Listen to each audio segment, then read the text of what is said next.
We have the 25 nominees that we're going to be delivering these $325,000 gift bags to.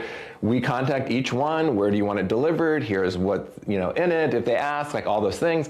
Each person who accepts that gift bag knows, Timothée Chalamet says, I love the last one, send it here. He knows that his name is going to be used by those brands to say, oh my gosh, we gave this t-shirt to Timothée Chalamet, or we gave this to XYZ. And some celebrities don't want that trade-off. If you've ever wondered how brands actually get into the hands of celebrities at the biggest award shows, this is the person behind it. He's often called the gift guru, a pioneer celebrity gifting and product placement at scale. From the Grammys to the Emmys and beyond, he spent years creating opportunities for brands to connect with Hollywood in the ways that drive both media attention and real cultural impact. He took something unconventional and turned it into a proven marketing strategy that brands now rely on. Welcome, Lash Fary, founder of Distinctive Assets. Great to see you again. It's been a long time. It has been a long time. We were saying we worked together the last time the Grammys were in New York, which is like... I had to look it up as I was having my coffee this morning, because in my mind it's like, oh my gosh, I haven't seen you for 15 years, Mark. It's great to reconnect. And turns out it was 2018 was when the Grammys were at Madison Square Garden, and you helped us out with your brilliance. So yeah, that's when it was. That was super fun. I have to say, the highlights of my career was that event. Oh, that's very sweet. Well, I think, too, we don't do a lot of celebrity behind-the-scenes stuff, and just to be backstage and kind of see the inner workings of how all that comes together, particularly at the Grammys being in New York, it was exciting.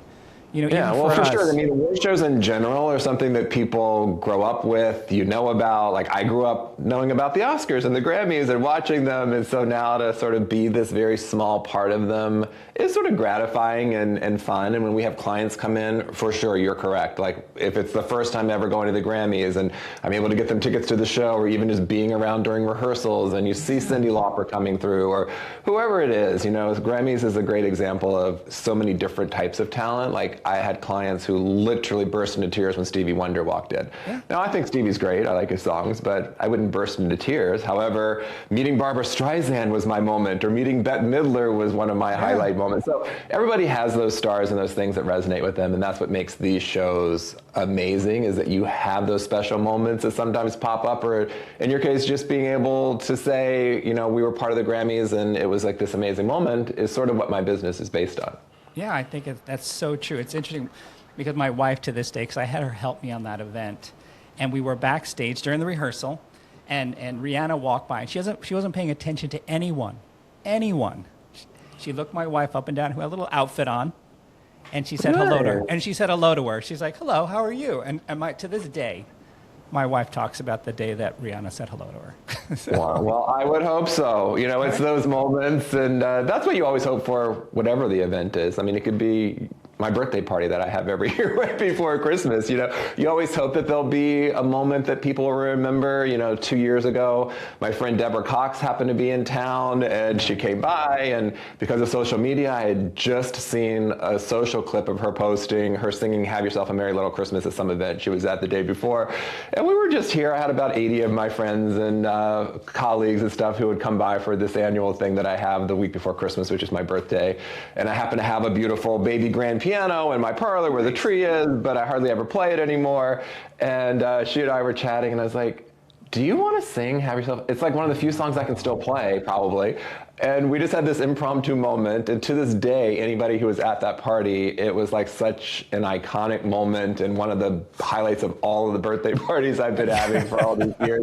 But it wasn't planned, which is one of the things as I was thinking about having this chat with you. So many times when people are getting into the event business, or young people who are throwing their first event, they want to know, well, what do I do? What do I not? It's like, you can plan all you want to plan, but you have to just be prepared for the unexpected. And certain things are going to happen, like the Deborah Cox moment, where it's like, I couldn't have planned that. And if I had planned it, it probably wouldn't have turned out to be a special or something, and so always be prepared for that, and sort of know that that's going to be happening. What's that expression? The unknown knowns and the known unknowns sort of situation?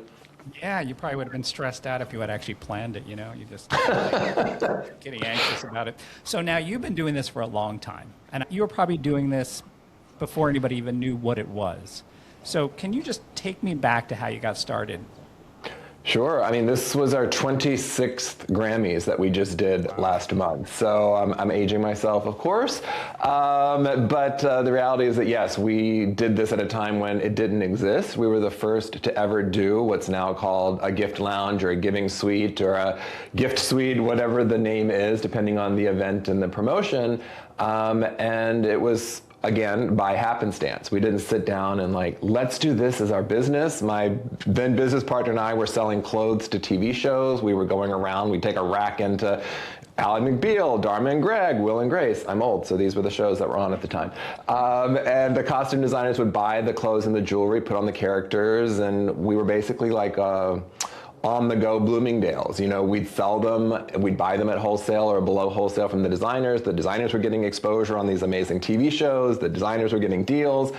And over the year or so of doing that, the actresses from the show started popping by, and Deborah Messing would pop in and like, oh, can I buy that off that rack? Like, they'd see some nice pieces, or Leah Remini on The King of Queens would be like, you guys have such great things. Can you help me with my start and wrap gifts for the crew for Christmas or at the end of the season or whatever the case might be? And so we started getting into the gift world, and then we started doing these things that are now called pop-ups, which no one had done pop-ups, and they weren't even called pop-ups then, but we'd have these sample sales and these pop-ups. And one of the people who came to one of our pop-up sample sales worked at the Grammy Awards in the talent department, and she was like, you know, the talent has all this downtime while they're waiting for rehearsals or after they're done, they're waiting for car service to pick them up or whatever the next event is.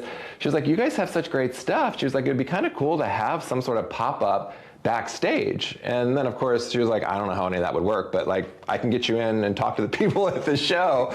And so we were like, let's figure out how that would work. Like, we have all these brand contacts in the clothing world. Let's talk to some folks in the non-clothing world.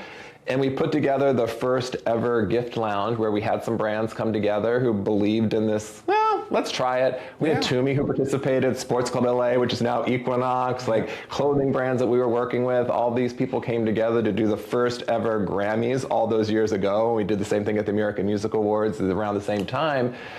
And it was just one of those kismet things. We didn't know what we were doing. We didn't have a plan. I didn't have a 20-year roadmap. I didn't even have a 1-year roadmap.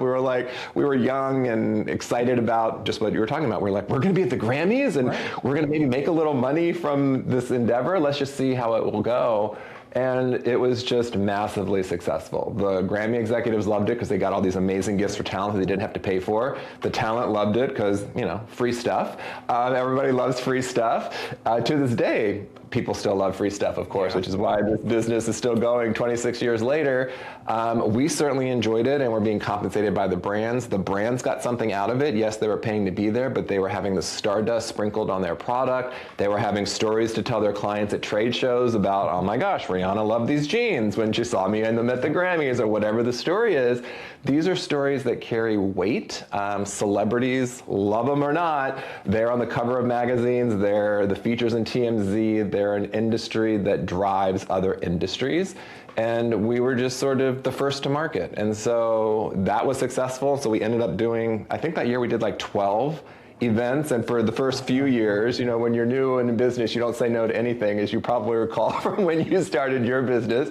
And then you're like, oh, in hindsight, I should have said no to that. But you learn from it, and you're building your business, and so there's no reason not to. And then a few years in, we started saying no to more things. And then 10 years in, we were like, oh, this is still working, and it seems to be stronger than ever. We better sort of plan for, you know, long term. And so then we started honing in. And now I really only do the biggest award shows that make the most sense. So we do the Grammys, we do a special promotion for the Oscars. The Oscars doesn't have an official situation, so we do our own gift bag for the top 25 nominees, which this year's worth over $320,000 for each of the gift bags that the nominees are going to get, including some incredible stuff that we get only because we're doing 25 of them for the best actress, best actor, supporting actor and actress and director. So it's like a $30,000 trip to Costa Rica in this villa that sits on top of a mountaintop with views of volcanoes volcanoes and the ocean. It's so incredible. It's called Essence of Dreams. So amazing packages for the Oscar nominees that we also do.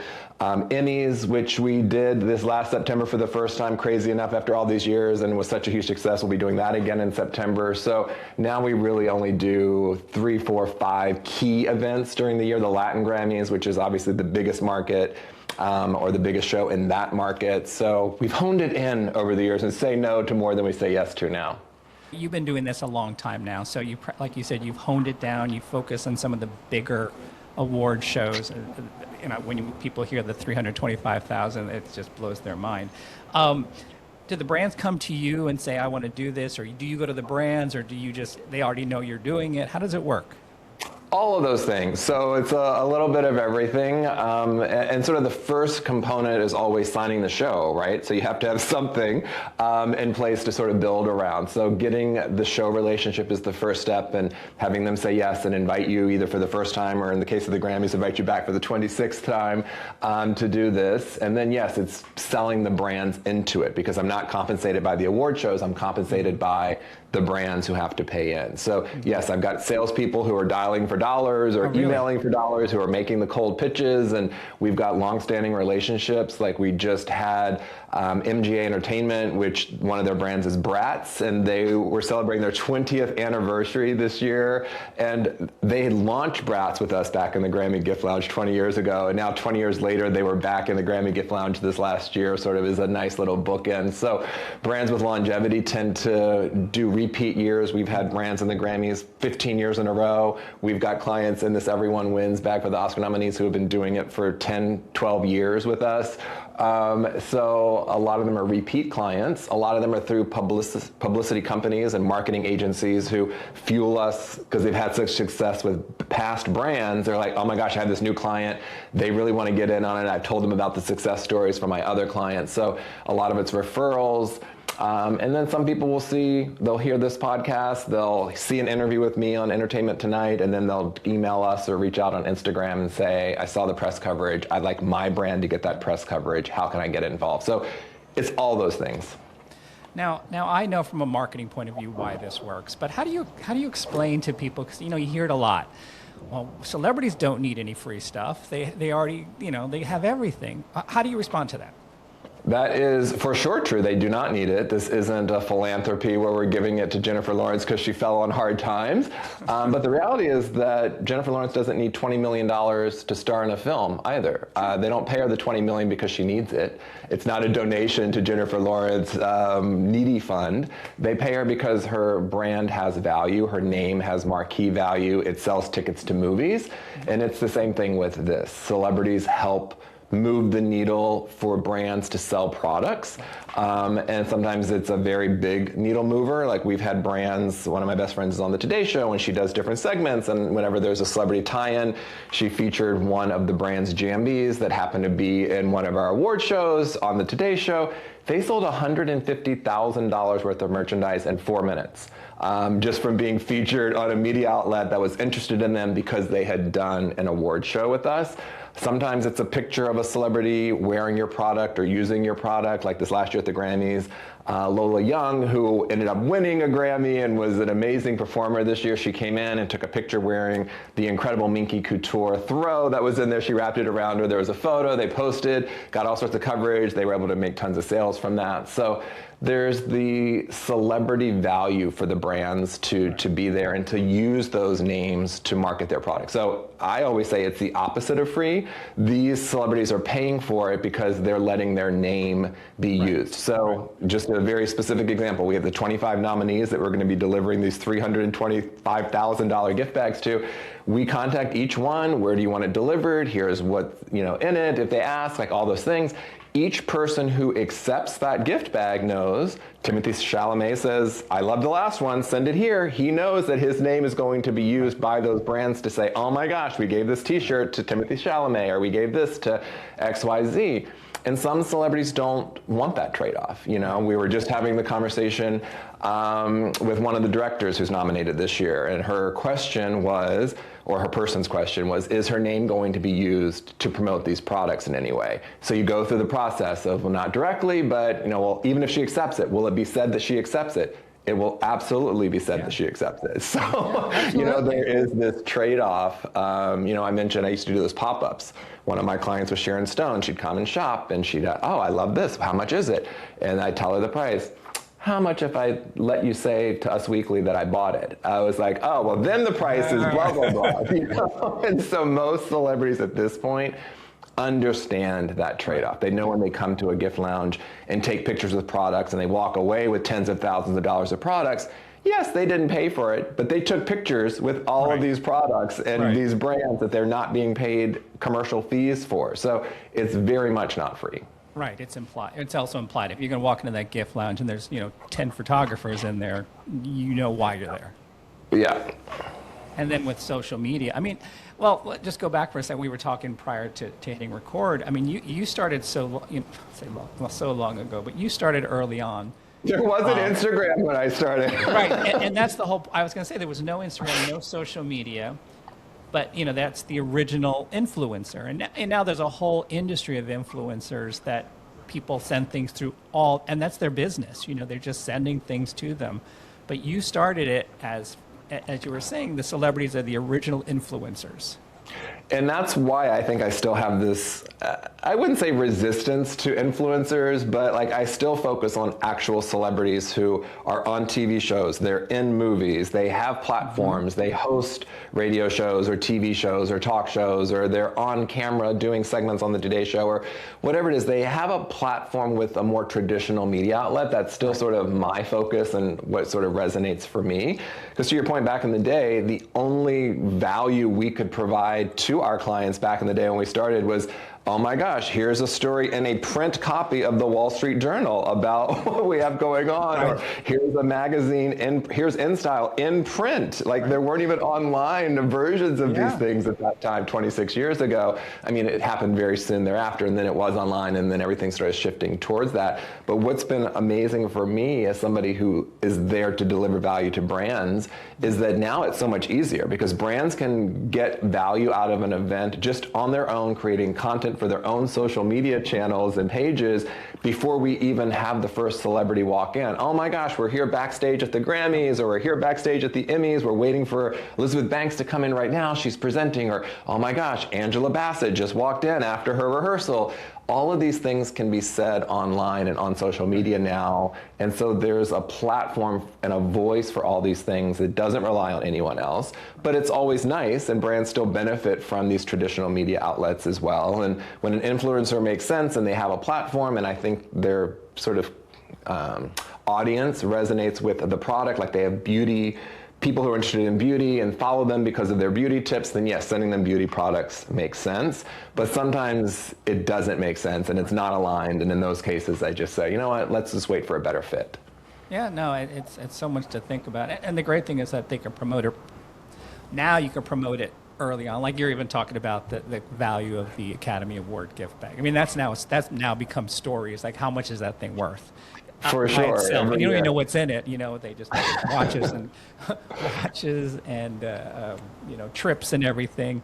And most of the value is the trips. I get so much hate online about, you should have donated money instead of buying all this stuff for celebrities. I'm like, first off, I didn't buy a single thing. These are things that are being donated. It would be like telling Budweiser, instead of spending $3 million for a commercial during the Super Bowl, you should have just donated all that money to charity. Yeah. It's a very naive concept to think that brands can just donate without investing in marketing. So it's like one thing fuels the other. So these brands are participating in this to hopefully make money so they can give back. Every single brand, I have 46 brands in this gift bag.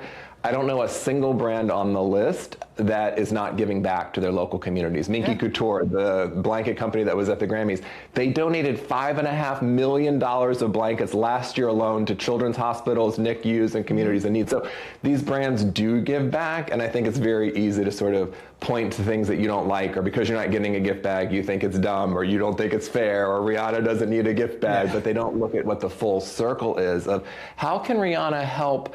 We have a game in this gift bag called Doing the Most Games. It's a Black-owned business. if Rihanna posts about that, we have a cookie company called Haze and Honey, a black female-owned business. Rihanna decides to post about that to elevate a black-owned business. It can change the trajectory of a business just by having a celebrity who wants to give back to them for giving them something.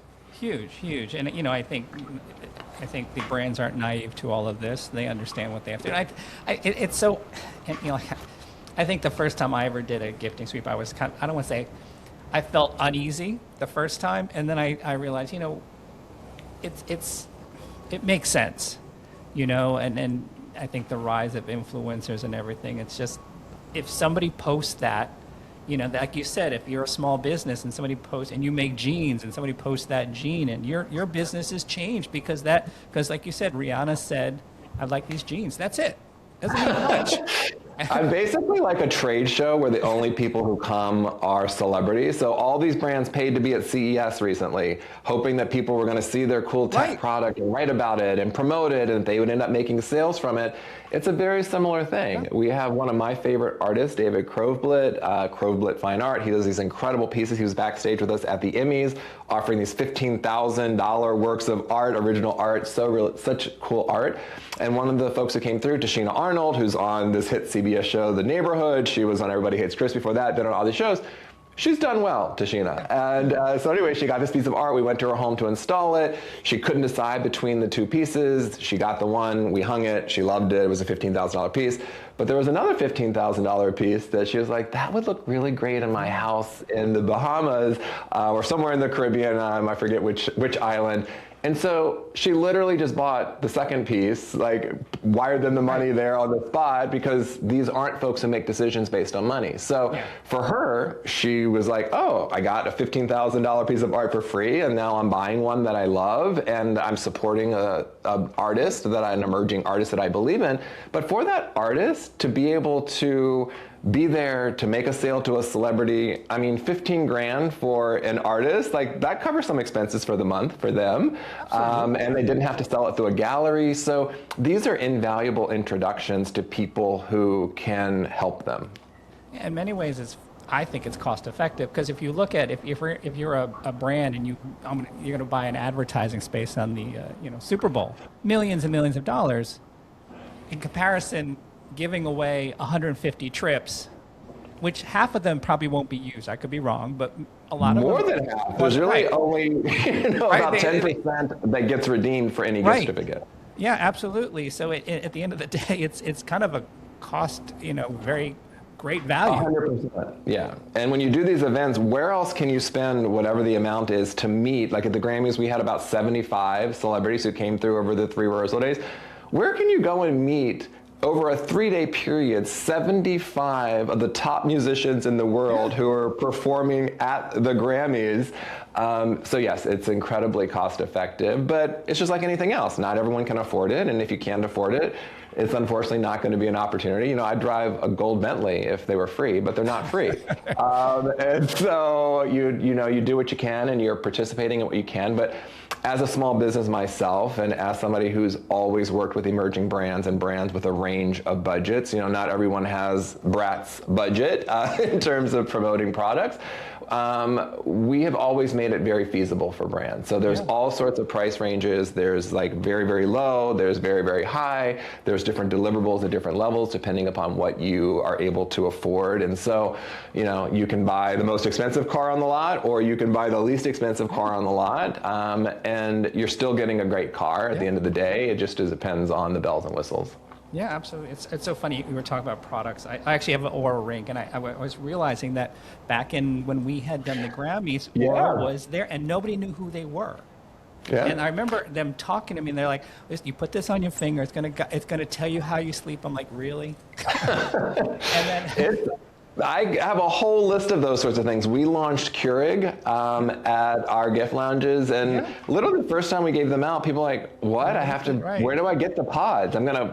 This doesn't even make sense. Why wouldn't I just brew coffee like a normal person? I'm like, no, this is going to be really, really cool. It's good. And at the time, it really was hard to get the pods. And they weren't everywhere. Like now you literally go to get a Starbucks coffee and they sell pods at Starbucks. You can get your Keurig pods anywhere you go. And now it's a household name and all that stuff, and there's so many brands that has been the trajectory for. Yeah, those emerging brands where you're like, how do you get the word out? And if you don't, and you don't have that money to buy those big ad buys, but if, like you said, if a celebrity is wearing an Oura ring to try it out, you know. Yeah, and for the celebrities, it's not that they can't afford it, of course. It's that it's time, right? And so we're giving them this year 5 different trips. So it's not that they couldn't find those trips on their own or their assistants couldn't find those trips, but these are vetted trips. Here's an amazing villa in Ibiza. Here's this, I'm like, one of the things that I really want to do, it's called Hideout Villas, and it's in the Finnish wilderness where you can see the northern lights from this luxury villa. It's like so insane. It's a $35,000 trip. So it's just more like, oh my gosh, that sounds cool. I make an email or I call a number and the whole trip's planned.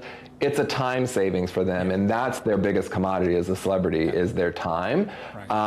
So that's, I find, what the value is. So Viola Davis one year was in Hawaii. They checked into the resort she had booked. She didn't like it. She had her assistant reach out saying, well, you seem to remember you all had a resort in Viola's gift bag last year.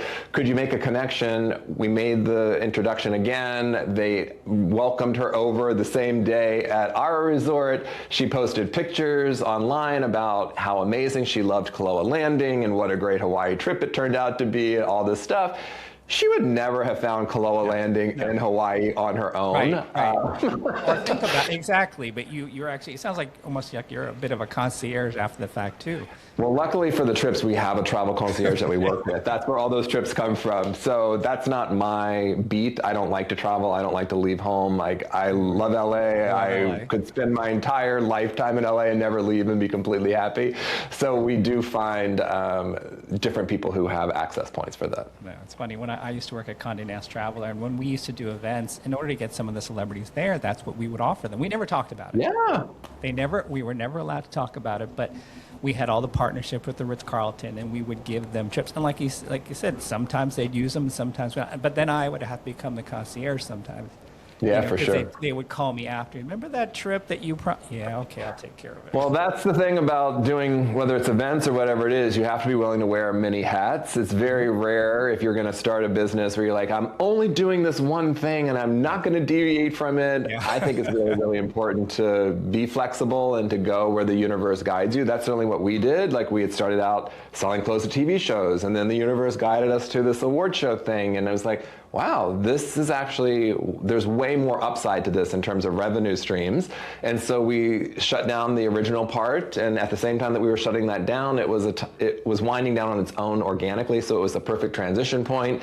And then I started doing the award shows, and I'm like, let's see how many years this lasts. And now it's 26 years later. I'm like, oh, that lasted longer than perhaps I thought it was going to when we launched it, but that's great too. And just continuing on that hamster wheel as long as it continues to be successful. And the reality is that instead of winding down, which is what I would sort of, to be honest, have expected 26 years ago, be like, oh, 26 years in, people are going to have tired. It'll be a fatigue factor.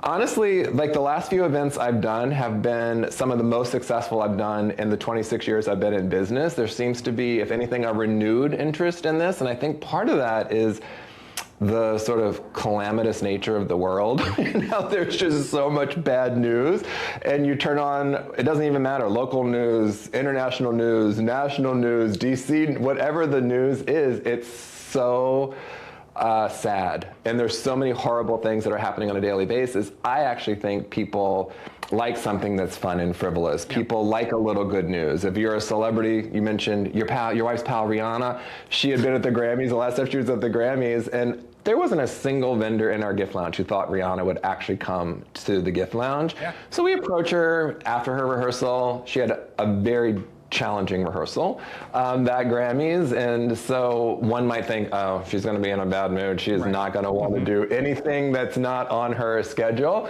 We told her we've got this amazing gift lounge, a bunch of amazing products you'll love. She had her girlfriends with her. She was like, you know what? Gift lounge is exactly what we need right now. And so she and her girlfriends rolled through. We loaded them up with stuff. We turned her frown upside down. She left much happier than when she came in. And it's basically a shopping experience. But my point is, you never really know how those things are going to go, and you have to be willing to sort of pivot with what the universe is presenting. Right, and you can't force it, because that'll change the whole dynamics. So how we've talked a little bit about this. How do you think it's changed? You've now, over the 20 years, how do you think it's changed? Like, I know there's influencers and stuff. Like, what is the big thing that's changed, or little things that's changed through the years? I'd say probably the thing that's changed the most is how much easier it is. Like, it's easier in that there's a track record. So every year that it goes on, like after you've been able to tell a client, this is our 26th Grammys, there's sort of a gravitas to that where people are like, oh, well, it gives you instant credibility, and the shows themselves and the affiliation with these prestige names, both the award shows and the celebrities, gives us credibility. So in the beginning, it was kind of having brands trust you, right? Because you had a vision and you built it and you hoped that they would come. And for your listeners who are young, that's a movie reference to a very old movie called Field of Dreams with Kevin Costner. But you don't really know if they're going to come, right. And you sort of have to have this blind faith. And now we have a track record, and we have success stories, and you have social media to post videos on, and you have all these different calling cards and business cards and oars in the water that we didn't have back in the day. I mean, again, not to beat the dead horse about how old I am, but like, we barely had email when I started.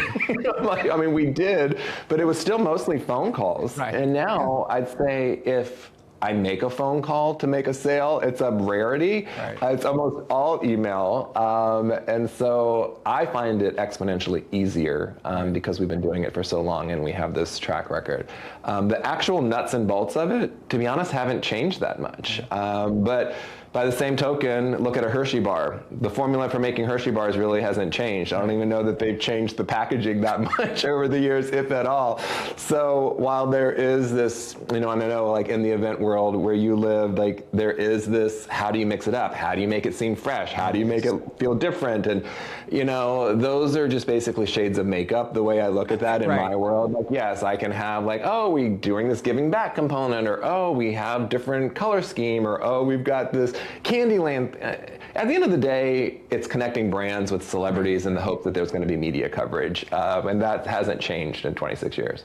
Yeah, and like you say, we're always trying to do something new, but in many ways it circles back to the way we used to. It's like what seems old to us, maybe new to another generation.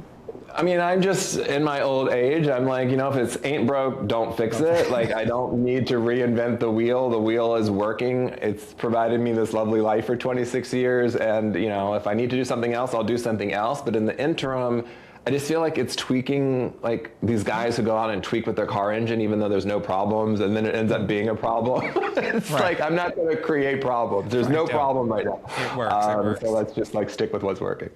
Now, through all the years, and I know this is you have a lot to choose from. Is there anything that stands out to you, like the best gift bag or the best experience that you could say, hey, that was? I mean, like I said, the Rihanna moment for me was through one of your events. So that, and I say that the Grammys working with you, and I'm not just saying it was fun. I mean, it was fun to see the celebrities backstage acting very different.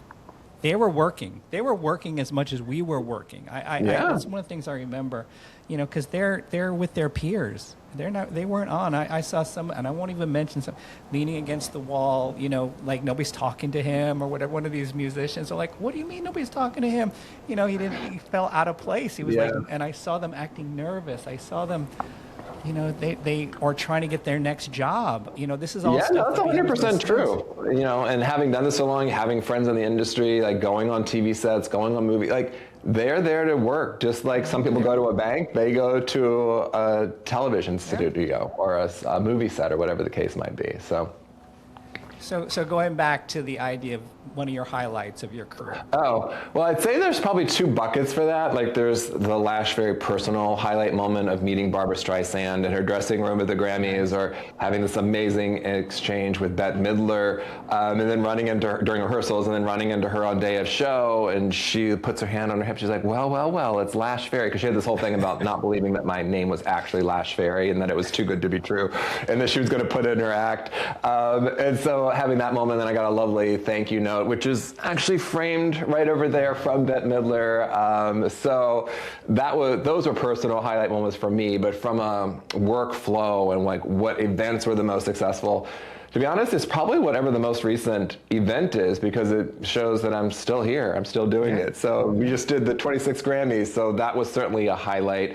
Certainly emotionally, the year before that, our 25th anniversary for the Grammys, like, I'm not a highly emotional person, but that year, it was just so many people who were like, I can't believe you've been doing this for 25 years, or I've heard it's your 25th anniversary, and I got so many sweet messages. And my staff did this amazing collage video of all these different messages from different people that I've been working with over the years. And there was something about allowing myself to be proud of doing anything for 25 years, let alone being in business for 25 years and having that same account for 25 years. That was sort of an emotional year. So I loved that sort of bookend moment of having been doing this for so long and having it still be successful. The Emmys this last year, like I said, it was our first year doing the Emmys. We called it the Emmys Giving Suite. It was such a fun event. I hadn't done a new event in a long time, so I think the fact that it was new and fresh and such a success, and we're already like half full for our Giving Suite for the Emmys this year. We just started, and it's like already on track to be one of our most successful. So I always like new events, which it's nice when you can add something like that. And how long have you been doing the Academy Awards? Is that? This will be our 24th year that we've been doing this bag. So back when we started, there was an official Oscars gift bag, which they did in-house, and it was very tight-lipped, and you weren't able, if you were in it, you couldn't promote that you were in it until a certain deadline, and there were all these restrictions. Your gift had to be worth at least X number of dollars, and they really only went out to Rodeo Drive type brands. And then about 15 years ago, they decided they didn't want to do gift bags anymore. And I understood why. You know, they're in the movie promotion business, and elevating films not in the product promotion business. And I think that quietly there was probably this sentiment that people were more interested in the Oscar gift bag than they were in the best foreign film or the best documentary or some of these categories that aren't really big hoopla categories that they were more interested in. So they got out of the gift bag business. And so because there was one when I started, I had to figure out, well, what can I do that feels different, that doesn't conflict or compete with an official gift bag? And so we were like, let's just gift the top nominees who don't win, because when you don't win an Oscar, it's a pretty big disappointment. You know, I play tennis, whatever the recreational sport is that you play, there's like a visceral disappointment to losing. No one likes to lose. And even when it doesn't matter. I mean, I'm bummed out if I lose a club tennis match that doesn't even matter, let alone if you're nominated for an Oscar and you don't win. So we were like, let's have this be a consolation prize. So for all the folks who don't win, this will soften the blow of not winning. And so that's ultimately what it still is 24 years later, is the ultimate consolation prize. And because we do it independently, we do get to decide who gets it, which normally is not the case. So in the case of the Emmys or the Grammys, we gift all the presenters and the performers on the show. I don't get to control that. If they're on the show, they get gifted. It's a very large quantity, like 100 plus. And so the fact that we could just gift 25 people, best actor, actress, supporting actor, and actress, and director, that's why the value is so high. Yeah. We could never do a $300,000 Grammy gift bag because we do 150 of them. Like, companies would go bankrupt trying to provide 150, $55,000 trips. And so the quantity and the whole unique nature of the event, and I don't know, it just sort of has been like lightning in a bottle. It's been such a fun event, even though it has no official ties to the Academy. There's still so much global interest in the Oscars and what goes on Oscars week. I mean, I can't speak to New York, but here in LA, the entire city is sort of buzzing during Oscar week. And you can go to any random restaurant and they've got Oscar-themed cocktails, and you go to a club and they're playing, you know, Oscar-nominated music, and everything is about the Oscars. You drive down the street, every billboard is about the Oscars, or a film that's nominated for an Oscar, or, you know, street closures because of the Oscars. So you're affected by the Oscars on a daily basis here. Yeah, for sure. I mean, New York gets a little, you know, full of themselves sometimes with so many we get so many distractions. We don't know what's going on. You know, I love the fact that LA can focus on, you know, one event. And you're too busy with blizzards and hurricanes and parades closing down the whole city and power outages. And that's just on one block. And then there's another block that's something else. Like, even when I did the Grammys with you, it's like, you know, I remember trying to park the car because just getting close, and I can see logistically how hard it was to do the Grammys in New York. It's not as, there's no parking. It's just a thing. Am for sure. I know we're supposed to be talking about events, so for sure that is something to also keep in mind. If I ever had a vote, I would say please don't ever have the Grammys in New York again. It makes my life very difficult. If you're in the event world and you ever have a choice to choose between a union venue and a non-union venue, I'm telling every listener to always choose the non-union venue. Even if it's in a less desirable location, you will be happy in the end, because unions are a challenge. And Madison Square Garden Union is perhaps one of the most challenging unions I've ever worked with in my entire career. No, definitely a lot of challenges. So I can see why you like and want to stay in LA. So now, what advice would you give somebody who wanted to do what you do? Wow, doing what I do versus just events in general, I don't know that doing what I do specifically necessarily makes sense for a new business. Like I said, it's an aged business. We've been doing this for a while, and while it's still successful, I don't know that it's the right timing for new business, but I do think that anything celebrity related is a great idea. The challenge of I'm going to start a promotions company that deals with celebrities is that it's so much about relationships, right? Like, so many of the folks that we have come through because they know us, they trust us, they've been before. Even if they don't, we've got the connection with the Grammys or whatever the case is. But it's a little hard when you're an unknown entity to do that. So what I would say is, if you're just starting out, to maybe get some experience with somebody who is doing it already, because that's the advice that I give to young people whenever I'm asked is, it's equally important to find out what you don't want to do and what you don't like as it is to find what you do, because it's like a sifting process. So rather than I'm going to launch an events company, why don't you work for an event company and see if you like working events before you sort of launch something. And while I'm not necessarily a fan of young people who just work at a company to poach clients and to poach ideas and to learn everything and then go start their own, that is part of the process, right? That's always the trade-off of, having anybody that you bring into your fold. But I'm a fan of that. I'm a fan of gaining experience and not putting the cart before the horse and, doing that. I'm also a fan of literally just doing it. You never know. We live in an industry and in a town, in particular here in LA, that rewards completion, not perfection. So I think so many people are paralyzed by, it has to be exact. I was like, it doesn't have to be exactly right. You just need to do it. And whatever you learn from it, you'll learn from it. It might go great. It might not go great. There'll be lessons regardless. But just sort of getting your feet wet and getting experience however that looks. Yeah, no, so true. I want to throw something, because I've watched you work. I mean, for anybody, and this I think just goes for the event industry in general, people think it's all glamorous what you do, which it is. But I have seen you, I know you're stuffing all those gift bags, and I've seen you dragging these gift bags through a hallway, and these gift bags are real. They're the size of trunks.